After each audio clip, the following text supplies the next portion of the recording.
Give them nothing, but take from them everything.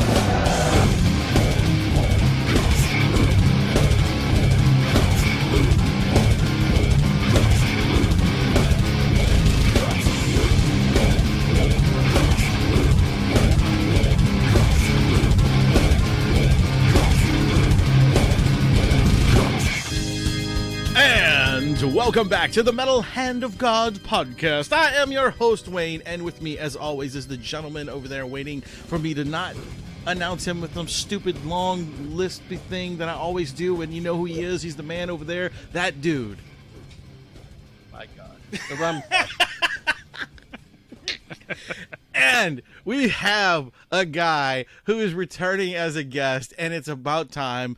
It's my just got out of cryo. Yeah. Cryogenic stasis. It's basically my fault. I screwed up. I messaged him years ago to come back on the show, and the message kind of got all screwed up and mixed up with all the other ones that I've received back. But anyway, welcome back, artist Mr. Andrew Hunt. What's up, buddy? Thank you. Thanks for having me. How's it going? It's going great, dude. It's been forever. I was going to say, we were just told that not much is up with you, so I guess it's going to be a short show. Right. It's like, what's up? It's all a blur, man. Not much. Really? Come on. I mean, look, the last time we actually talked, all right? Yeah. You were just, honestly, I think you were mainly just working on a comic, I believe, and then some, you were doing a lot of digital painting online and things like that. I think it had to be when I was working at a tech company doing concept art for crazy AR stuff. And the comic book thing was a personal project. Right. Which, by the way, is still going. Wow. It's still not done. It was Backsliders, wasn't it? Backslider, yeah. Yeah. Working on that with a friend, a writer friend of mine, in my spare time, which turns out I don't have a lot of. So that's why it's taking so damn long. Yeah. So on the Backslider front, it's still in process. So that, I guess that hasn't changed much, except for my abilities to create better and better art. So I think I've gotten better since then. My day job has changed dramatically. Oh, what's up with that? Well, now I work in video games properly in video game marketing. So I work on box art and poster art and key art for video games. Yeah, and the first thing that would have blew me a fuck away was the fact that the last time we talked to you, you were doing your stuff, this and that, and then when I sent you that message, I did not realize that you did the box art for this Call of Duty game that we were playing for, and that was, I think, the first thing you did. Was it? I've done okay. So let me just temper the excitement just a little bit for the sake of honesty. I don't. It's not just me doing those. It's an arm. It's a crew of about, I don't know, got to be 8 people plus the CEO and creative director that throws their hand in on that. So, but I have worked on the last 3 Call of Duties basically since Black Ops 4. That's the one I remember. Yeah, it was Black Ops 4. And me and Rum, I was beating myself in the head going, I know it's one of these damn games we played 100 times because I've seen the damn box. I'm still playing Black Ops 4. I mean, it's the game I turn on, and there it is. That's the one I'm playing. Nice. Yeah, so I'll give you an example of specifically what we do besides the box art. Every time there's an E3, there'll be a giant poster on the building. There's a good chance that's us. Awesome. But also, sometimes you'll see our artwork in the loading screens. So the splash screens and the loading screens of the compositions of the different characters in the games. That's a lot of what we do too. That's very cool, man. Yeah. So next time you're sitting at a loading screen, you might be looking at a piece that I had a hand in. Nice. So, well, how has that changed? How did you get more involved with that than what you were doing before? Well, the company I was working at, they sort of folded, and there was no longer a job there. So then I started freelancing in entertainment a little bit more, because I was kind of like, the company was kind of like a tech entertainment. It was this weird hybrid. And I honestly think the biggest problem is it didn't really know what kind of company it was. Right. And they brought on guys like me to sort of help them figure it out. And I worked there for like 2.5 years. And then I started freelancing in the industry a little more, like properly on like film and other video games and stuff. Like I worked on Suicide Squad a little bit, the first one. Nice. I worked on I did a lot of sketch art for the Aquaman movie. So a lot of those posters and stuff and advertisements you've seen. Yeah. I did like the early stage drawing. So for example, they would use some of the stuff I did and they would go and shoot it with the actors basically in that sort of framework. They used my drawings as a template for what to shoot. Oh, nice. Kind of like a storyboard almost of what they wanted. In a way, yeah, in a way. Because everything that gets output as a final piece is usually heavily photographed or right and whatnot. But they need some sketching behind it to determine what the hell it's going to look like. So I did a little bit of that. Kind of meandered about in that space, and then ended up getting a call one day from a recruiter for the company I currently work at, and they needed a guy like me to bolster their team, I guess, a little bit. So I've been there for 3 years now. Fantastic. A little over 3 years. Yeah. What's that? Are you enjoying it? Yeah. I mean, it has its ups and downs. For the most part, though, I mean, I really can't complain, especially during the last year. I mean, we've managed to stay vibrant. So, I mean, The games are still getting made. Video games had the best year I think it's ever had in the last year. Yeah. So I'm not privy to all the economics of all of it, but it doesn't seem like we slowed down. Well, so. I could tell you what, man, with everybody locked up in storage, so to speak. Yeah, right. Like all we could do is play video games and watch movies, basically, or drain your fucking brain on social media. So it's basically that's what we did, or even listen to us. I mean, we saw a peak in things that we did because of how many people were looking for things to do. It was like, God, everybody was like, oh man, I what am I going to do with myself? Well, let's listen to the show, so we had a peak in numbers and even a peak in guests. Like we've never been this booked in our life. I'll put it this way, dude. We are booked into August and it's insane. Wow. And it's 3 shows a week into August. And, that's awesome. And it's pretty great for us. I feel good that people are excited to be on our show and stuff. But it's rough. Yeah. I mean, it's one of those things where people are like, well, it's fun. It can't really be work. Believe me, fun can be work too. It's a lot of fucking work, buddy. It's a lot of work.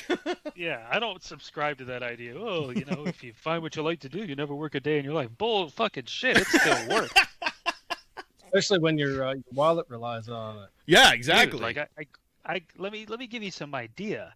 Like I work 10 hours at least a day at my day job, and then in the evening, because I'm a lunatic, I work 3 more hours on my own shit just so I can feel artistically fulfilled.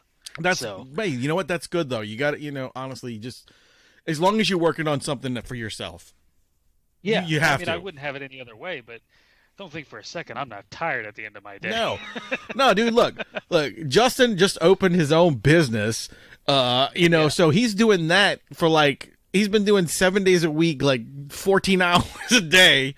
And then when he's done, he's got this show 2 days a week. He's got another show he does. Plus he's doing other stuff for, everything else. Right. Then there's me who I work 12 to 14 hours a day at an animal hospital. I come home. Wow. I got a 5-year-old. I got things I have to do there. Plus I do the show. I edit the show. And I'm doing other things too, music and everything else. So it's a lot of work. People don't understand. Oh, they're doing this stuff because it's great and they love to do it. Yeah, we love to do it, but it's fucking tough. But that's precisely why you do it anyway. Exactly. Outside of all your other responsibilities. It's about the passion. It's about the passion, man. Everybody has a passion for something. We just happen to have a passion for a lot of things. Yeah. I was talking to someone the other day. I don't understand how people get bored. Right. I just can't comprehend that because there are so many damn things that I love and so many damn things I want to be good at, and I think like life is barely long enough to get good at one thing. Exactly. Like I would love to live like 10 parallel lives and master 10 different things. That would be ideal for me. That would be great. No, it depends on what theology you subscribe to. That could be possible. Yeah, it's true. You're right, man. So, but if you're bored, you're not doing it right. I don't get it. Yeah, I think you're right. I think if you're not, plus I think you have to keep. There's a balance involved when it comes to especially what you're doing. Keeping that drive, but keeping happy at the same time. If you're not happy, it's not worth it at all because, as you said, there's not enough life in your lifetime to really, to get it all done. So you do as best you can, but if you're not happy with it, you need to move on because time is ticking. Oh yeah. Like it's hard to recognize that when you're really young, like this shit is finite and there is no time to dick around no matter how young you are. But at the same time, you sort of can't treat it like everything is urgent because you'll go insane. Yeah. Oh, absolutely. Yeah. You got to enjoy it. You say you have to have some sort of enjoyment in what you do. You can't push like, oh my God, I'm going to die tomorrow. You know what I'm saying? You can't do that. Yeah. You can only hope that the stuff that you do put out, someone likes it, someone cares about it, and you make a mark in the world some sort of a way. That's the only thing I'm thinking of is I don't, you were constantly, if you're doing it right and you're following the right path, you're trying to build some sort of memory legacy. Yes. So the stuff you're putting out now is what's cool now, but 50 years down the road, some young kid finds something you did and went, this is great. You're the next thing. You're basically immortal again. You know what I mean? Yep. They're talking. You never know how that's going to shake out. Absolutely. And I mean, the same thing, what stuff we do is, with the music and stuff like that. And it's now out there in the interverse of the web and on the Google. Yeah. It's there forever now. Yeah. It's just one of those until the big EMP hits. And then we all living like Snake Plissken with Escape from New York and shit. And like I said, that's always what I always tell people. I'm like, look, we put these shows out. Our shows will last forever, no matter what people think. They'll be on the internet as long as these companies keep pushing them out. We're on. I mean, dude, we're on like 150 different like podcast streaming networks. You must be all over. Like, there's so many streaming people. Like these things that host podcasts that we just send off our shows to. So we can go to all the big boys. We're on Spotify, and God only knows that Spotify. All you do is plug us in, and you can listen to us all day long. And right. You're doing something with podcasts too, aren't you? Me? Yeah, I thought you were. Well, sort of. So I just became like a Twitch. I just finally started taking Twitch seriously. So I've been streaming really frequently. Always take it seriously because you never know what that could lead to. Yeah, I was one of those things that I've been. Again, it's like the time. Right. Always one of those things that, like, I really need to do that. I really need to figure that out. And finally, in the last 6 weeks, I really sat down and started to hammer out what I was going to be doing on it. And I had a little bit of help from someone who'd already been doing, a couple guys who'd already been doing it, and they sort of got me over the starting hump a little bit. Yeah. And actually just today I became Twitch affiliate. So to become Twitch affiliate, you got some boxes you have to tick. And one of those is like you have to stream for 8 hours plus. You have to stream on different days, like 8 different days or something like that. You have to have an average viewer count of 3 concurrent viewers, which isn't a lot, but the big one is you got to get to 50 followers, and I just crossed 52 today. Awesome. So I just got my invitation to do it, and that means I could technically make money. Nice. And then there's like the next thing, which is a Twitch partner, which requires like 75 concurrent viewers, which is a little bit of a road, especially with how slow, because I think I'm just getting started, so the most I've seen without someone rating me is like 10 or 11 that I've earned on my own. I don't know if you know what a raid is, but like if you got other people, they can drop their followers as they end their stream onto you. And I had someone do that, and I think I had like 30 something people at that point. So that was the biggest stream I'd ever had. But yeah, that required a lot of help. So with what you're talking about before we even got on the air with all of your AirPods and your iPad and all your other wearing, are you doing everything at the same time? Say that again. Sorry. Are you trying to do something like? Are you doing all of this at the same time? Yes. Like twitching and the artwork. Are you combining all of this type? I am. My personal stuff. I am. I cannot show anything I do at my day job. That's a huge no-no and a good way to get sued, and fired and all that good stuff. Because that's all strict NDA. But anything I do personally, I'm happy to do it on stream. Very cool. In fact, the best stream I had was when I was working on the cover that I just released for my comic book. Cool. I did see that. That was really great. I actually watched some. I watched some of the stream actually. Oh, you did? Yeah, awesome. Yeah. That's super cool. Yeah, because a couple of our comic book artist friends do the stream stuff too. And when I saw that you were doing them, I was like, oh, okay. So I sat down and watched it for a little while. It was cool. Awesome. Well, I'm glad. I hope it's. I'm still ironing it out. The stream is a work in progress. Like it's I got hard. the most janky start screen. I don't know if you've seen it. No, I got on there before that. You know what? You should let my wife talk to you. She's like a master at Twitch. Like she set up like 2 or 3 other Twitch streamers stuff. So I am open to any and all advice and help. Yeah, she's I'll send her your way, buddy.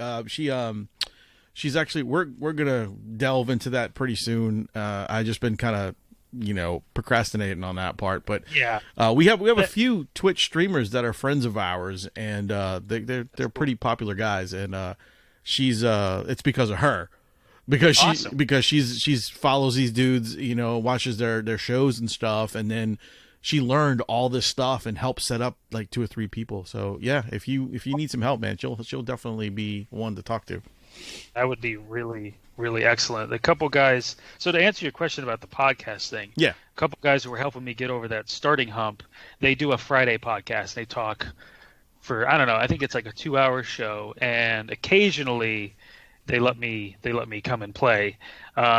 We were talking about the new Mortal Kombat movie and how one of the guys is like such a just a hard line when it comes to the story of the video games versus what the movie ended up being, and I get on there and we trade smack talk on there about it because I'm like, dude, you just got to open your mind. It'll be different, but it'll be okay. Like, no, it's got to be like this. No, so come on. We basically talk pop culture on there. That's cool. That's cool. I'm a walking encyclopedia of that shit. So Rum, have you seen the new Mortal Kombat yet? Not the movie. No, I've seen the trailer because it's on HBO Max. If anybody wants to go see it, you can watch it now.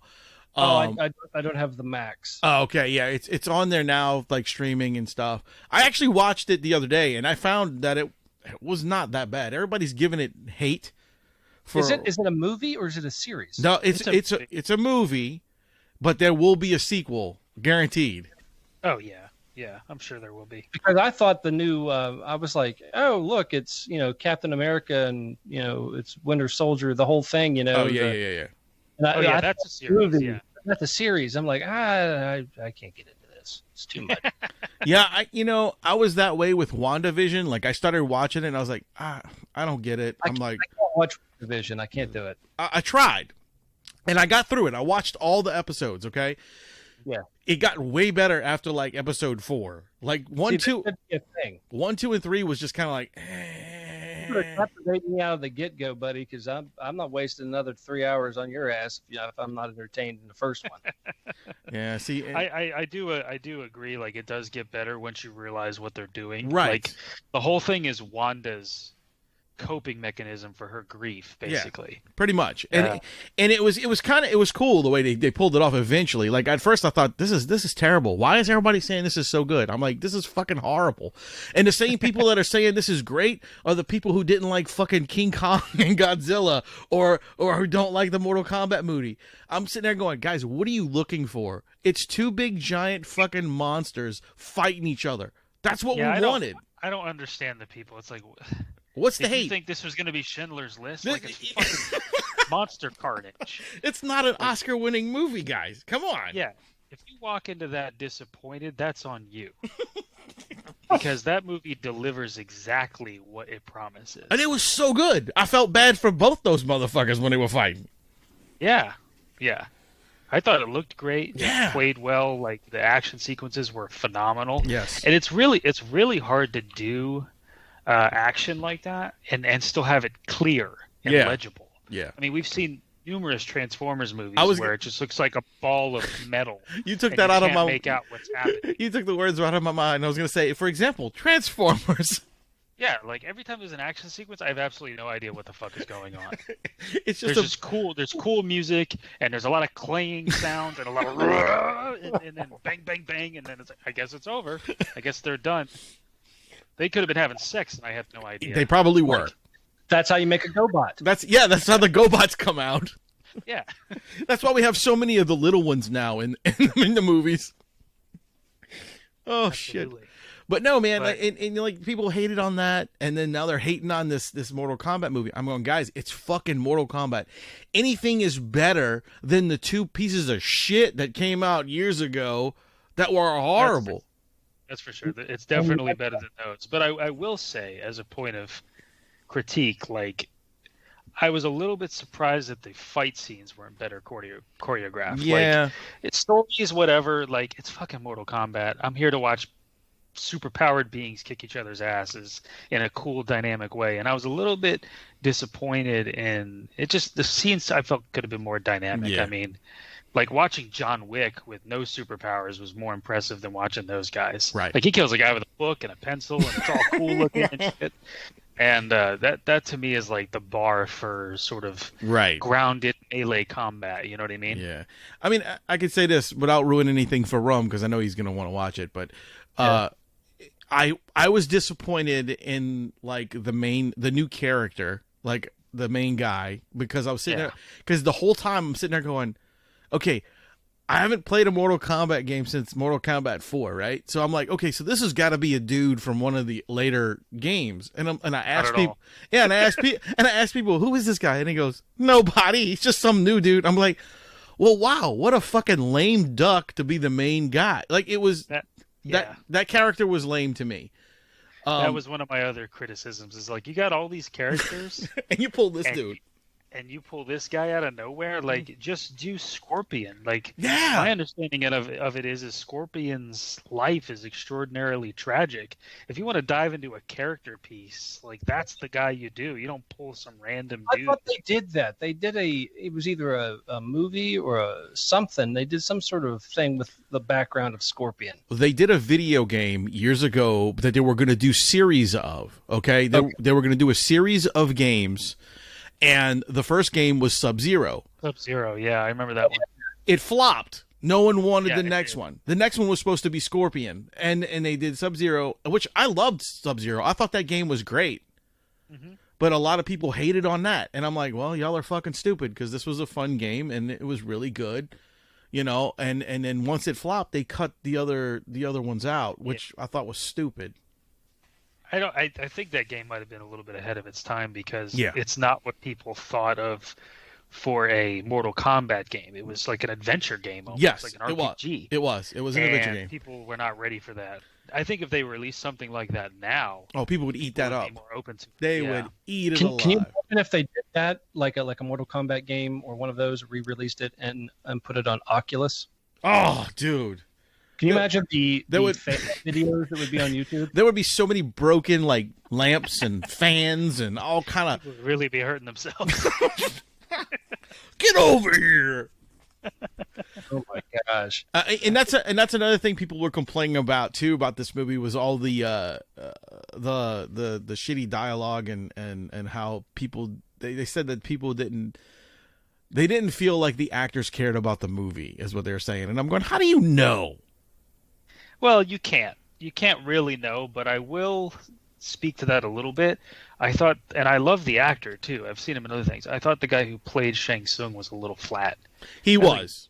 Like, man, really? That's all you got? I mean, I know there's like a line you got to walk. I get it. It's tough, but there's a line you got to walk when you see something on cinema where do you change the thing so that it translates to cinema better? Because video games and movies are two very different experiences, just like books and movies and blah, blah, blah. And we all know that they change some things so that they translate better to the media that they're being executed in.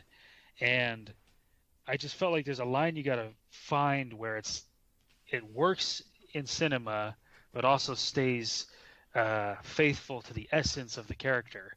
And I just thought he was so flat. I was like, man, I needed a little more out of him. Unfortunately, the dude who is in Big Trouble in Little China is a little too old to play that character, because that character from Big Trouble in Little China was definitely basically Shang Tsung. He's probably the guy who inspired the early '90s game. Probably so. Because I mean that game is only it's within a decade of the release of Big Trouble in Little China, and you can see the '80s B movie influence all over Mortal Kombat, even to this day. It's such a good movie. Yeah, I love that movie. I watched it like 4 days ago. Funny enough. Rum, so good. You a fan of Big Trouble in Little China, bud? Oh, dude, amazing movie. That movie, I've got a lot of stuff here in relation to it. That was one of my cousin's movies. Oh, it was? Oh, okay, great. I didn't know that. I know that's awesome. Yeah, awesome. He did all the he was doing special effects at that time, which is interesting, you know. But I got some weird posters and stuff. Some cool stuff. But yeah, I want to hear more about Andrew here. Tell us what is going to be coming up for this year. I want to know what projects you have that you can talk about. Well, none. Shit. There's not a lot I can talk about.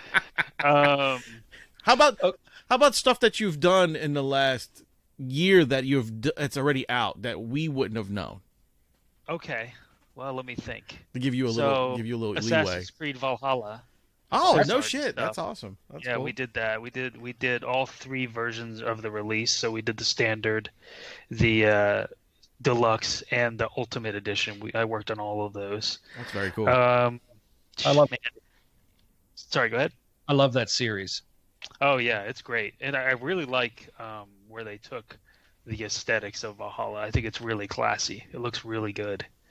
I got to tell you, man, there's so many of these things that cycle through the company that I forget what I've done. Legitimately, I forget. And I know that sounds ridiculous, but because like the way the company I work at operates, sort of everybody has their hands on things just to kind of go through the process, and it gets refined and refined and refined. And I forget the things I've worked on, but in the last year that's been released, geez, like I know when I see it, like, oh yeah, I did that, or I worked on that. I worked on that one.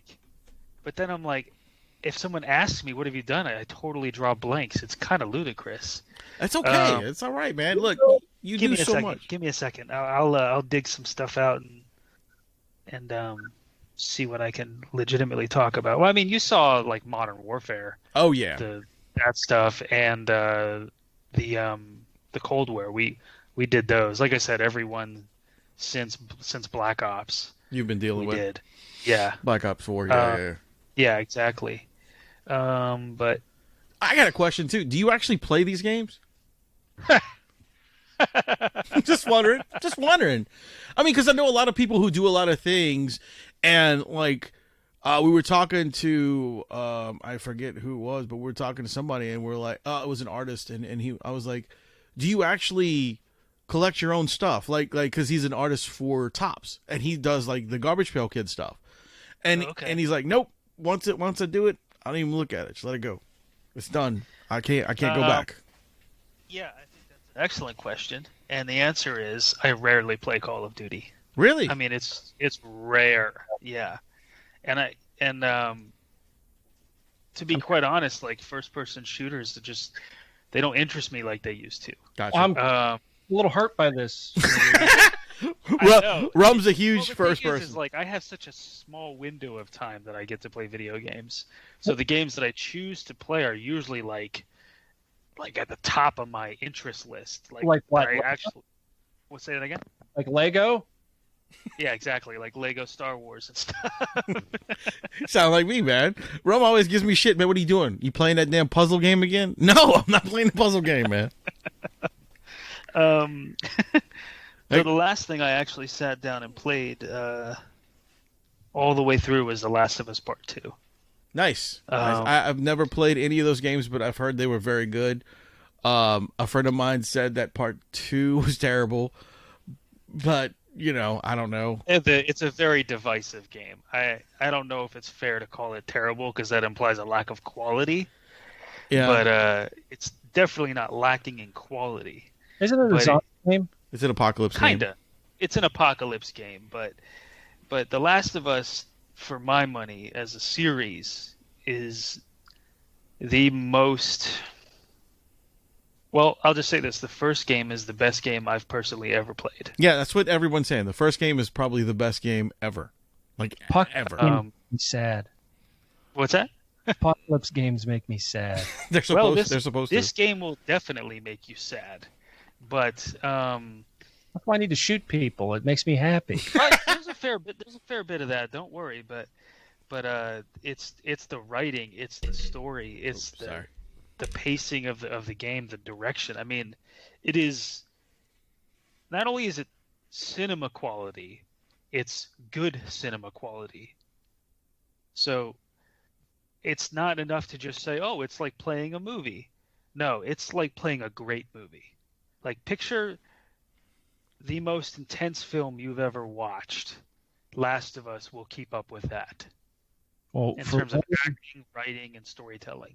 For Wayne, I think that was the Garbage Pail Kids movie. Yes, it was fantastic. It was super intense. And Rum will never let me live it down that the first time he was in town, I made him watch that movie with us.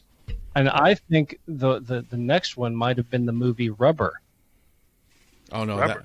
You never seen that amazing your life changed like he changed mine. Bit of film? You've never seen Rubber? I don't think I have, no. You should go look that up. I feel like that's a weird Google search. Well, no. You put movie. Put Rubber and then movie. No, it's a horror film. And it's about a tire that kills people. No. Yeah, I've seen this. I haven't watched it, but I've seen that. Movie. It's not a horror movie. It's a freaking. It is awful. Sharknado type of movie. No. Academy Award winner compared to Rubber. Yeah. Sharknado is like Academy win. They should win Oscars. I saw this tire years ago. I saw the key art and I was like, "What the fuck?" All right. He was like, "Oh, we have to watch it. We're going to review it on the show." So I watched it and I went, "I hate him."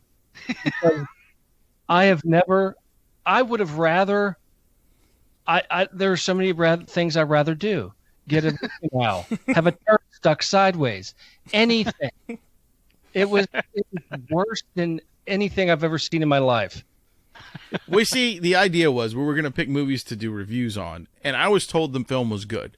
So no, but the people you talked to were like hobos. No, it was horror movie people. So I was like, okay, these people are telling me that this film is good. So I was like, all right. So the three of us that we're going to do the review on this movie, we all watched it at different times, and we were like, oh my God, it's so bad.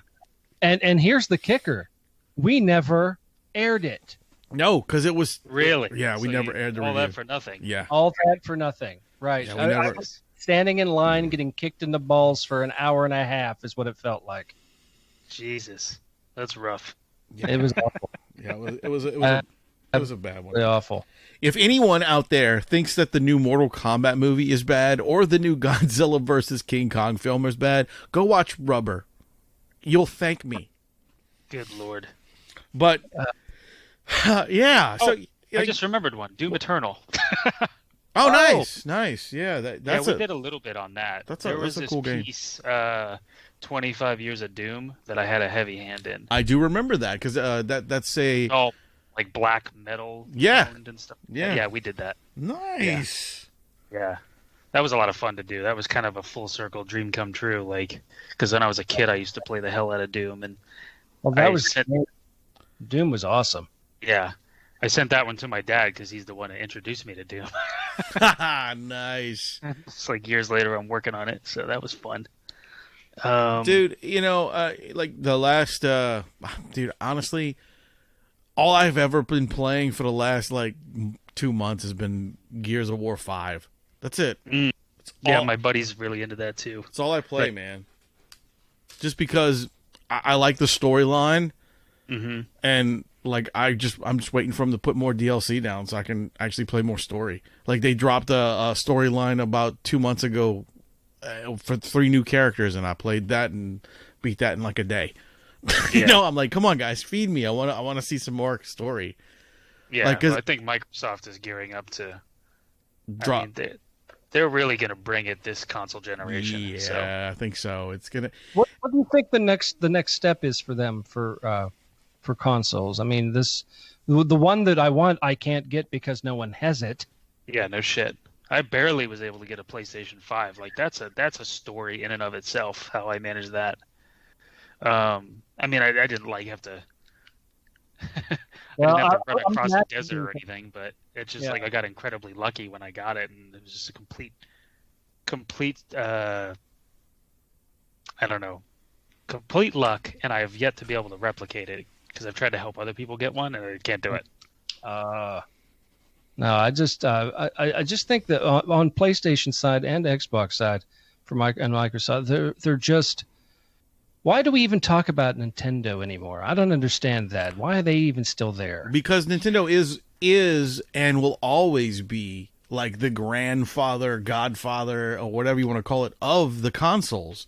If it wasn't for them destroying Atari and Sega, we probably wouldn't have an Xbox or a PlayStation. That's why I hate them. I loved Atari and I loved Sega. Well, I'm just stating that, they were the beginning of the console wars. Like that when Nintendo appeared, they fucking just hammered the shit out of the other two competitors. But here's the thing. It's like saying, if there was no Ford, you wouldn't have cars. That's great, but they still went past the Model T. Yeah. Nintendo is like, I'm playing like weird mochi characters and just bizarro shit. It doesn't stack up against things like PlayStation and Xbox. Well, I get it, but that's the reason why it's more geared for children and tweens. I was going to say I think they're a different market. They are 100%. They're not competing with PlayStation and Xbox anymore. They're not trying. They don't want to. That's it. They're not trying. There's no try. They don't want any of that because they know that the horsepower in those other machines they can't. They can't compete. They don't believe in that philosophy. They have a different mindset around it. Like, have you ever played a Switch? Yes. I don't play. Last thing I played was a handheld, was a Game Boy. My wife owns the Switch portable, not the one that you can actually put in the little disc. Right. The Switch Lite. Lite, yeah, that's it. Yeah. So I've never purchased a Nintendo machine since. Well, I mean, I never owned one since I was a kid, and that was the first Nintendo. Yeah. I have 2 Switches. I got my wife one who's never played video games before this because she fell in love with mine. Nice. And I got to say, it's one of the most innovative pieces of hardware I've ever seen, or I've seen in the last 15 years. It's pretty amazing what they can do with that. Yes. Yeah, it doesn't have the graphics, not by a long shot of even a PS4. But excuse me. When you can pick up a game like Breath of the Wild and put it in your pocket, that alone is a game changer because Breath of the Wild is an incredible game. And I don't mean graphically. Let's put graphics aside. No, it's just a fun RPG. Nintendo's strength is they innovate within their own space extremely well. Like, they know how to make a game fun. Yeah. Like really fucking fun and creative. They're some of the best at it. And that's why I think they have the staying power they do. Oh, go ahead. Sorry. I had a Wii. Yeah. Yeah, that enough. Well, I put it this way: the original Wii was okay. It started off pretty strong. It was really putting its whipping on the consoles, but then they realized, why are we doing this? You know, we don't need to compete against these guys. Let's just do our own thing. We're not going anywhere. But don't you want to appeal to a bit of more of a wider market? I mean, they do, because they're the only market that does family stuff. Yeah. PlayStation doesn't care about people sitting on the couch playing Mario Party. They don't give a shit. They want people online and shouting racial slurs at each other and shit like that's their market. They do Call of Duty online, epic video gaming like that. They don't care about 3 kids and mom and dad sitting on the couch playing games together. No. They do not care. Nintendo has that whole market cornered. They do. You're right. And I mean, they are really good at it. They're very, like you said, they are geared a lot towards the younger demographic. Yeah, like pre-teen and stuff like that. I do get that, but man, I mean, everybody's telling me it's like, go get this Nintendo. It's like, I don't want to get this Nintendo, dude. No, I want the new Xbox. Here's the thing: is I got it because I really wanted to play the Zelda game. Yeah. And like I said, I've never owned a Nintendo before this, but for some reason that interest kept gnawing at me, and I eventually caved and was like, all right, I'm gonna go get a Switch. Let's see what this thing is about. I think it's one of the best video games I've ever played. What's that? You got it for Zelda? Yes. I got it for Breath of the Wild. Yeah. And that game is one of the best games I've ever played. It's a really good game. I think it's also probably the best open world game I've ever played. And I've played Witcher 3. I've played Skyrim. I was playing the new God of War on PlayStation, and I stopped playing it to play Breath of the Wild. And I fucking love God of War. Wow. Well, but hey, that's a game. That's a high compliment to Nintendo for me. Yeah. It's an extraordinary game, and it's hard to articulate why until you pick it up and play it. Man, that's I feel like a lunatic when I try to explain how awesome Breath of the Wild is. On a big TV, because I don't want to look at a 3-inch screen. Oh yeah, play it on the TV. That's where I played most of the time. Yeah, and the graphics are certainly good enough for that. When you get an actual Switch, not a Switch Lite, it goes. You drop it into your thing, and it screams onto your TV, dude. And that's the thing that's hard to explain about the Switch until someone actually does it. When you're on the toilet taking a shit, you're playing Breath of the Wild, and then you just walk over and drop it in the dock, and without rebooting the machine, without any downtime whatsoever, it just pops on your screen. That's what blows me away. And you continue to play as if you were just shitting on the toilet. It is a seamless experience, and it's fucking magical. Yes, but you haven't put the console. When did you wash your hands? Well, that's true. I definitely recommend you wash your hands in the middle of that. I thought about that too, but I wasn't going to say anything because I was going to be nice to our guest. The experience is magical. They really nailed it. And then, the reverse of that, I got to run out. I have to go. I don't know. I have to go somewhere doctor's office. And I'm in the middle of this game. I just walk up and pull it off the dock. You don't have to turn it off. None of that. It's all automatically in your hands and ready to go. You know, especially if you got kids, that's a magical experience. But even if you don't, even if you're an old man nerd like me, I could just walk up, pick that thing up, and throw it in my backpack, and basically it's just ready to go the next time you have a minute to play. It is 100% seamless, and that's what I mean when I say they innovate. Yeah, it doesn't have the horsepower, but games are so much more than graphics now. If games are done well, they should be more than graphics. Well, it should be all story for me. I like a good story. Yeah, and Breath of the Wild. Actually, to be honest, Breath of the Wild's story isn't groundbreaking. It's the way it plays. It's an extremely innovative game with all the different weather systems and physics systems that they have in place in the game. It's the only open world game I have found that encourages exploration in the right way, and it allows you to improvise to solve the world's problems in the game. So you play a game and you get a mission in The Witcher, and there's just one way to complete that mission in The Witcher, and if you don't do it that way, it's not going to get done. Not really. I mean, they postulate like you have choices, but you kind of really don't. Right. You only got to find this one thing to do this one thing, kind of like that. Like you have to get this item to finish this. Exactly. You can't go get some other item and kind of work it to where you build something else to solve the problem. Right. So in the game, they have all these different. They have different types of what they call I don't know how to call it, but you have powers that you earn very early in the game that you can use to navigate and negotiate the different obstacles in the world. And for example, if you walk into they have these shrines. If you go into a shrine where you got a puzzle to solve and it requires, fire, and they'll have this sort of predetermined way for you to solve the fire problem.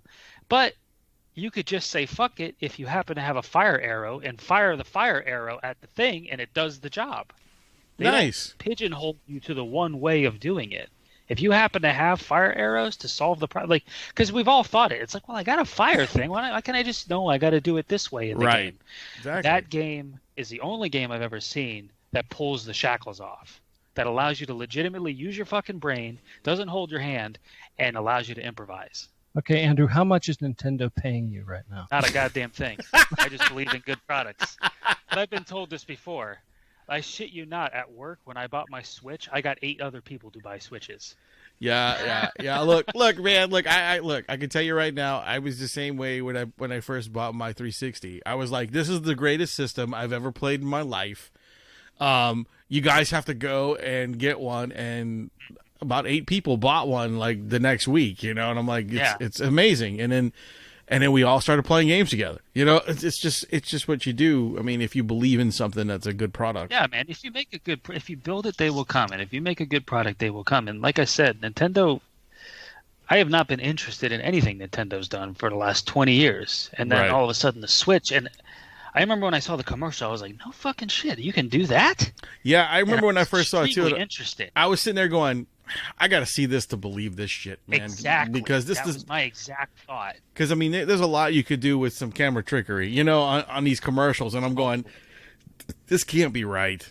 This can't happen. Like when they show the kid dropping the thing in the dock and it comes onto the TV, I'm like, there's no way it's that easy. And then when I first got it and saw it, I was like a little kid. Like, this is magic. I get it. This is magic.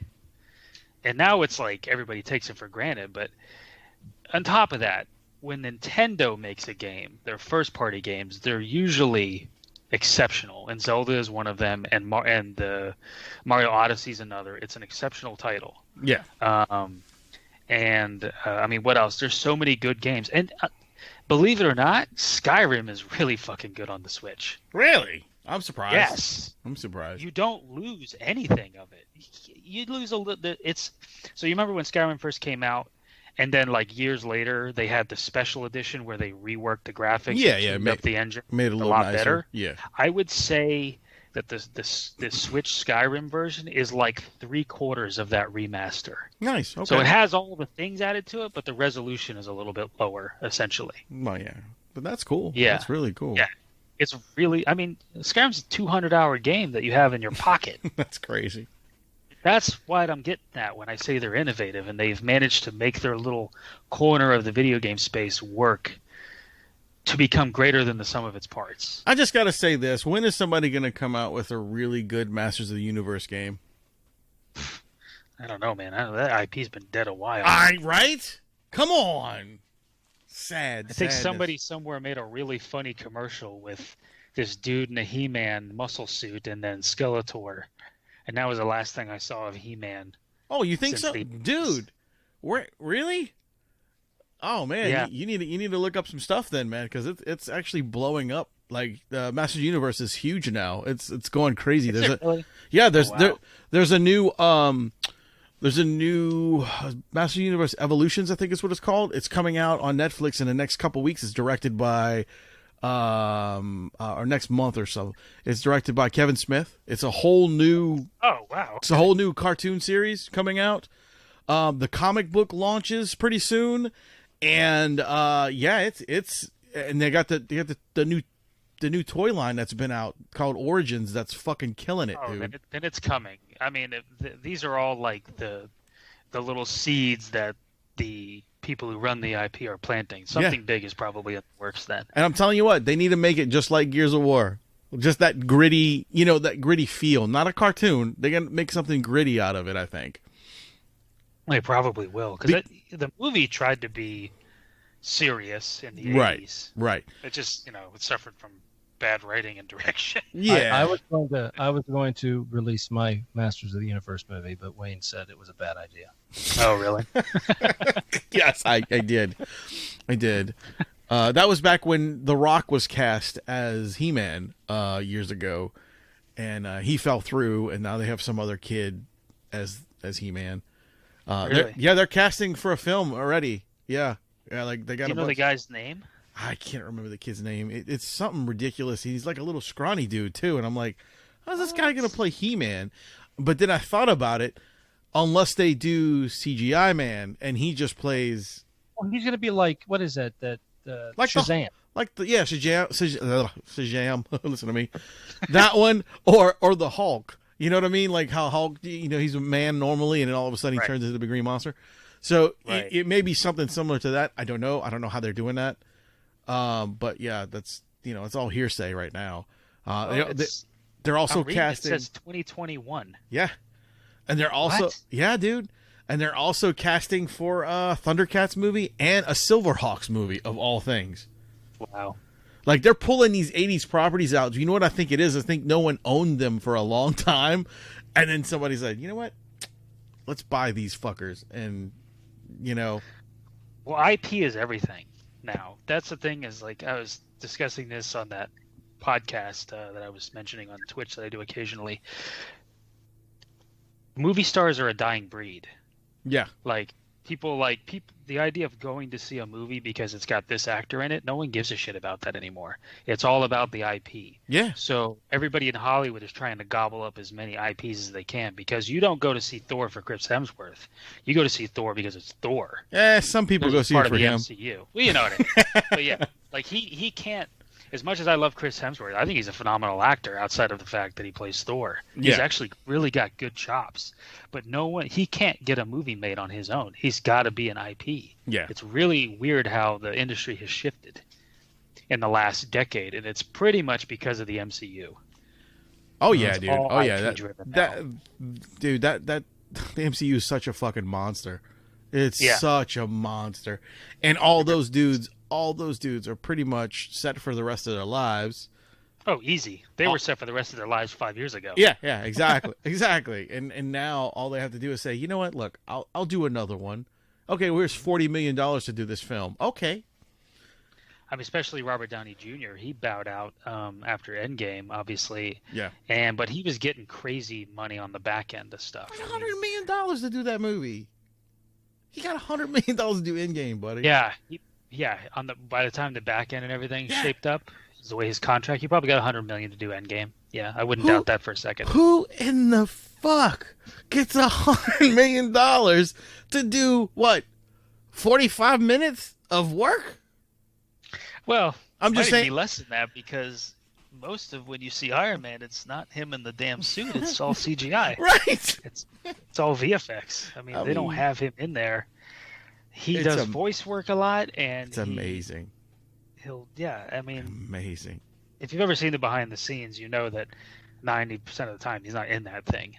Yeah, 100%. It just blows me away, man, of how much, work those guys actually do in life and get paid so much money.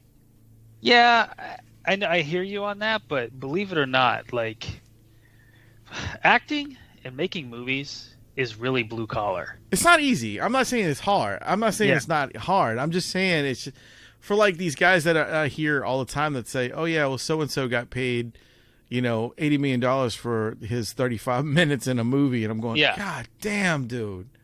But it's the way it works out is it's one of those things where his value is set by the market. So because because he's Iron Man and Iron Man has become the center of the MCU, they can't do the fucking thing without him. So they basically have to pay him what he wants, and it's also it really does come down to supply and demand. There's no other Robert Downey Jr. There's no other guy who can play Iron Man. No. So they have to basically go. They have to sweeten the deal because he wanted out like 5 years ago, I think. Oh yeah. He wanted out after Iron Man 3. Yeah, he was done. He didn't want to do it anymore after that, and they really had to sweeten the deal for him to do it. And to his credit, like I've never watched him play Iron Man and felt like he was walking through that movie. Like I've watched so many Johnny Depp movies where I was like, Johnny doesn't even look interested. I'm fucking over this. Like this movie's terrible. He's terrible in it. I'm fucking over it. But it's really annoying because Johnny can bring it when he wants to. He's a great fucking actor when he wants to be. So my point is like I've never felt that way watching him. He's always brought his work ethic to it, so I appreciate that. Even though he wanted out like 6 years ago, but I guess when you get paid that kind of money, it can incentivize. But maybe it doesn't because Johnny's been paid obscene amounts of money too, and he just doesn't give a shit sometimes. So, but yeah, it's all set by the market. Like, I'm not saying they deserve to make that kind of money over like a fucking firefighter. If the world was fair, that's the way it would shake out, right? But it isn't. So, right. They're not digging ditches. But what I was gonna say about movie making is like, movie making's fucking hard. I've done a few days on sets, and it's long hours, and it's backbreaking for everybody except for like the star. Yeah, it sucks. It's fun, but it still sucks. It goes back to what we were saying. Let's say it's still fucking work. Yeah, right. But it's $100 million worth of work. Right? No, it's not. It's a great gig. It's not worth $100 million. Like, you get paid well, for sure. I mean, I want to know how much they paid King Kong and Godzilla. To be honest with you, they had to. I mean, did they just feed those dudes? I mean, just think of the fucking catering bill. Dude, I mean, it's interesting because so many movies don't get made in Los Angeles now because Los Angeles is an absurd place to live and it's absurdly expensive to do everything here. So they'll make a lot of things. You'll see it when you watch a Marvel movie now.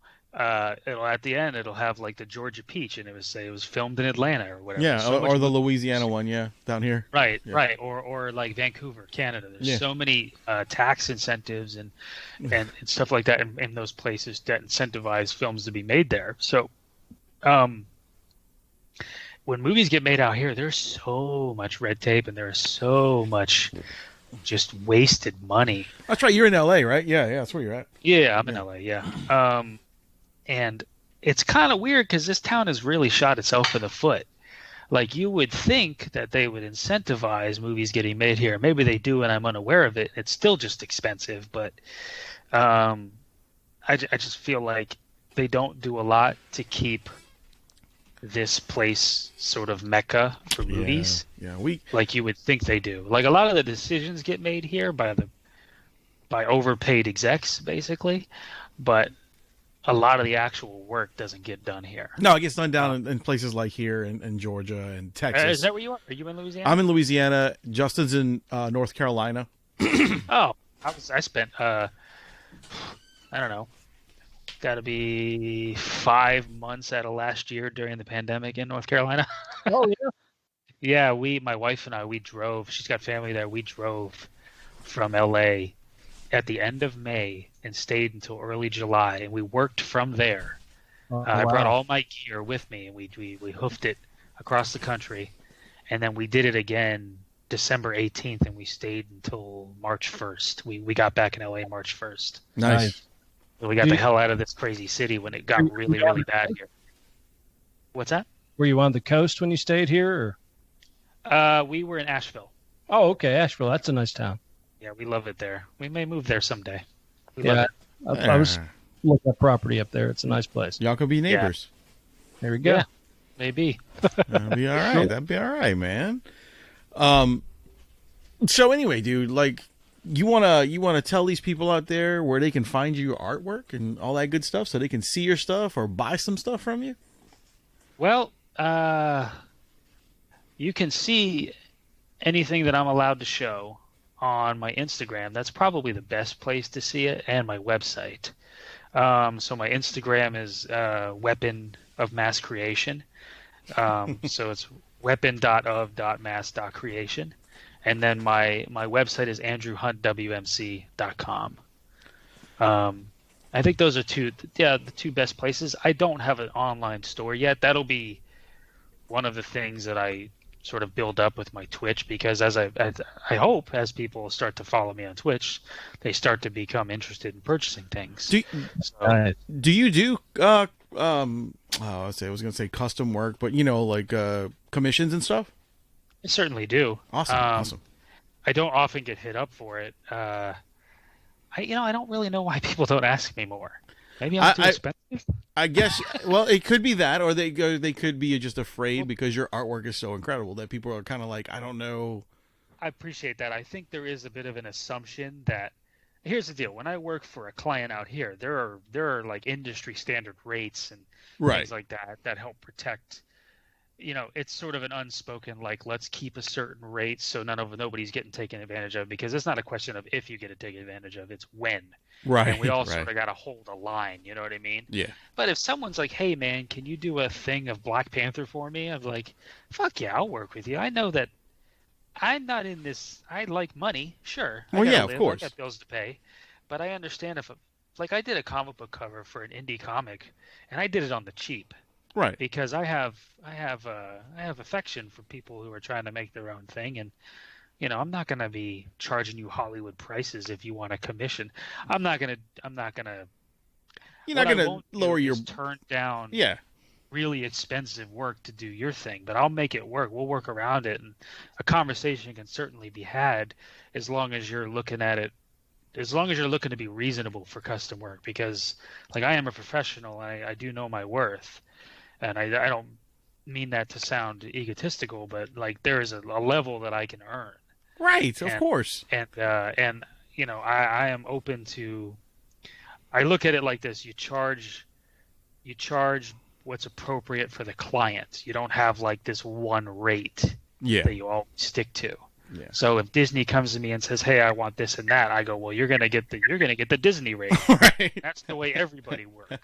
You know what I mean? Yeah. I mean, well, if you get a company like Disney that's making $8 billion a day, you can charge them whatever the fuck you want. I mean, here's the thing: is they know that, and I know that when I'm working with Disney, it's gonna be hard to work with Disney. Yeah, because they're going to be on your ass. A million revisions, and we're going to be back and forth for a month or whatever. Yeah. You know what I mean? You're going to earn that money, every last cent of it.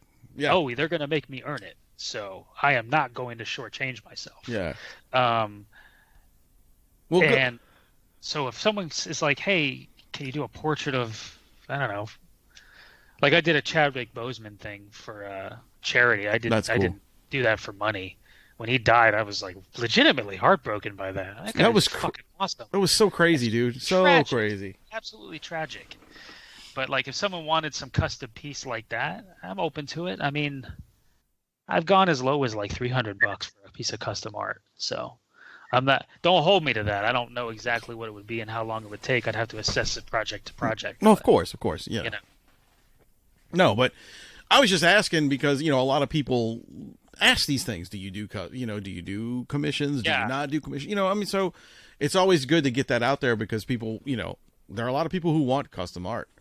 And it's rare that people ask me, and I don't understand why. I think it might be that they assume that I'm going to be like Alex Ross expensive or some shit. I don't know. That guy $20,000 for a painting, God, that's crazy. I mean, dude, have you seen his paintings? Well, yeah, but still, and they're all acrylics. Like, holy shit, man! It's amazing work, man. Yeah, but I mean, we have buddies that like the art guys that we deal with all the time that do stuff for us and stuff here and there. I mean, we pay them, what I mean, but it's just. It's not like we're friends with them, but we're still gonna support the guys. We're not gonna be like, oh no, no, we're not gonna do that. They help us out, we help them out. So that's how we do things. I don't think people understand either what like actual professionals charge. Right, they don't, because it's really amorphous, and again, it's sort of a client to client thing, and I mean, you just drawing some stuff. Come on. Yeah. Well, then you have people like that who think, oh, you love it, you should just do it for cheap or free. I'm like, are you high? I got bills to pay. I got student loans, man. It's crazy. It took me a long time to get here. Right? Like, it's my job. I'm not going to go to your job and just ask for free shit. I mean, you know, some people do that. Even in my line of work, they're like, you know, I only got so much money. And we're like, well, wait, hold on.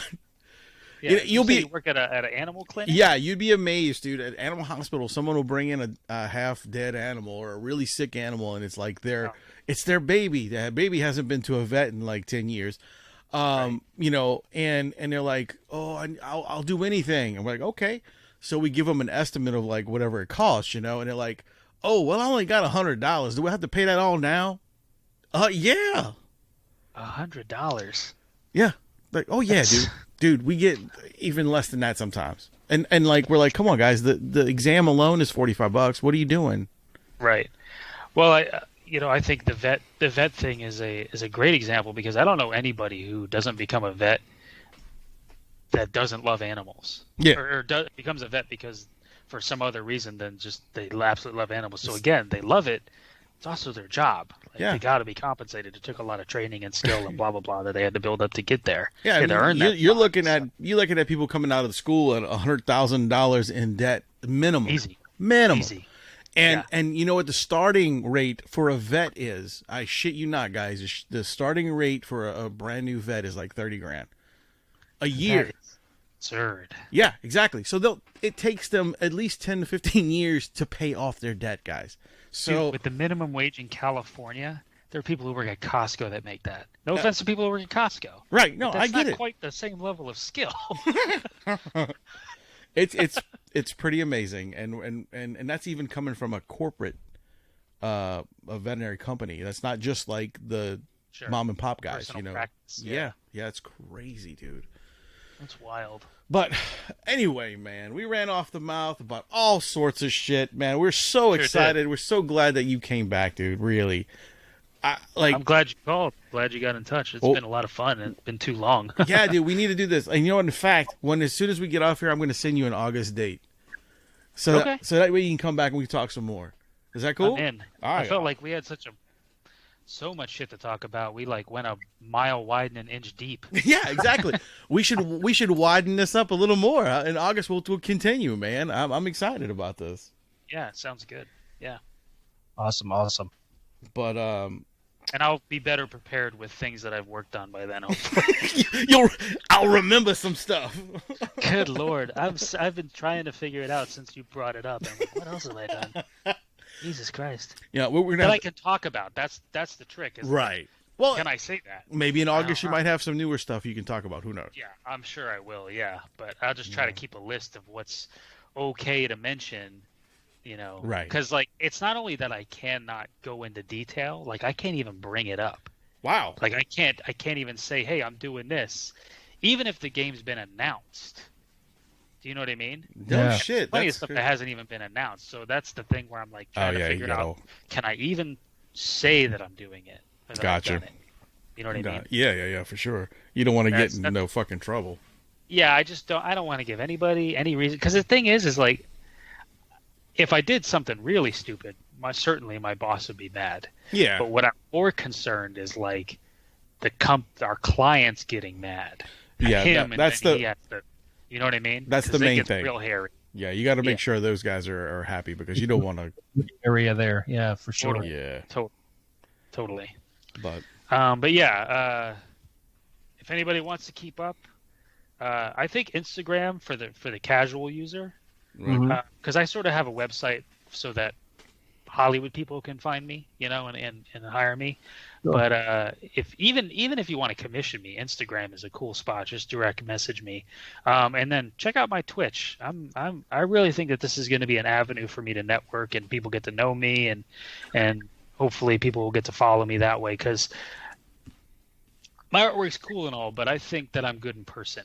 I think when someone can interact with me, that's when I start to feel a real connection, and they start to understand the motivations behind what I do. Yeah, you feel more, and that's exactly how we feel the same way. Because like we can message people till our fucking eyes fall out, but until they actually sit down and actually talk to us and see who we are, and see how easy it is to just bullshit with us, and we're not like these uptight, I'm going to ask you these 5 fucking questions that you've been asked 600 times, a million, yeah, that kind of stuff. These kind of guys.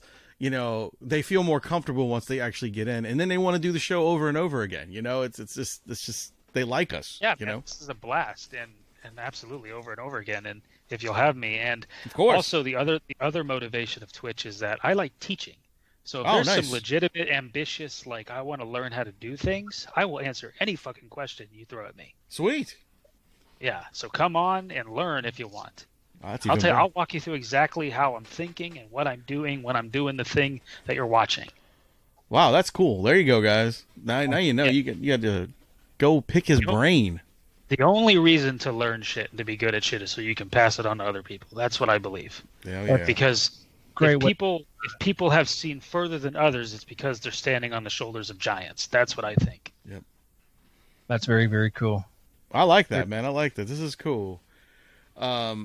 But yeah, so everybody, go check out his Twitch, go check out his website, and go check out his Instagram. Go to all of them. Fuck, don't be lazy. You ain't got nothing else to do. You're shitting around. Most of y'all are probably still like hiding, and nobody's going back to work because y'all all sucking on the government's tit anyway. So go ahead and go experience some good shit, man. Take that government money and go pay this man to do some stuff. Fuck. Exactly. Appreciate that. You're welcome. Well, guys, I was your host, Wayne. I'm the Rum Guy. I'm Andrew. I'm not a host. But you're just that guy.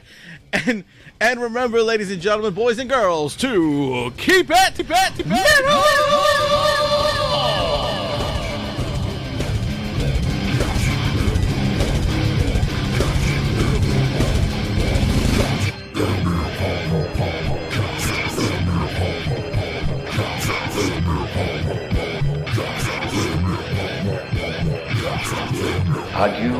Adieu, parting with such sweet sorrow. Go ahead and run.